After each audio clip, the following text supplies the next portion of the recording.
Twin-to-twin transfusion syndrome is more common than you think. The syndrome occurs in identical twin pregnancies. And what most people don't know is that identical twins are really one organism. They're one being because the blood goes from one baby across the placenta to the other baby. Every heartbeat, blood goes back and forth. And usually it's shared pretty equally. But in about 10% of identical twins, the blood is unequally shared. Because of the vascular anatomy, because of the way the placenta is built, the blood goes a little bit more with every heartbeat to one fetus. So one loses a little bit of blood, the other one gains a little bit of blood, every heartbeat. So the consequences of one baby not getting very much blood is that it becomes smaller with growth. It can't grow as fast. It also becomes unable to make a lot of urine because it's always a little bit on the dehydrated side because it's losing the volume to the other fetus.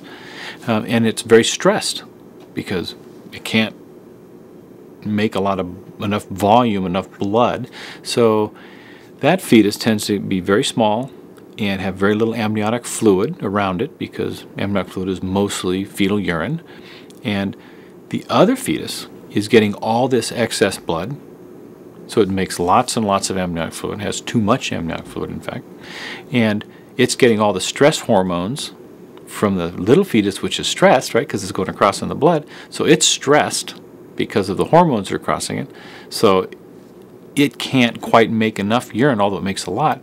And it has problems. It gets problems with its heart, and it can get volume overloaded and get quite swollen. And it can, in fact, one or both of them can end up dying in twin-to-twin transfusion syndrome. It's actually quite a severe problem. The two fetuses are usually structurally normal. They're usually normal babies, but it's just the blood flow isn't right. And so the treatment, which has evolved over the last 15 years and proven very effective, actually, is to take a laser, place it into the uterus, find these little blood vessels, and then coagulate them with the laser.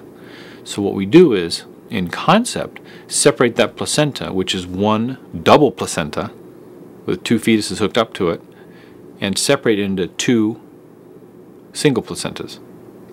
And then let each fetus live on that amount of placenta that it was given without cheating or without sharing blood with the other one. At birth, presumably we have two survivors. One will be a little smaller, one will be a little bigger. That's not uncommon. Hopefully they'll both have normal brains.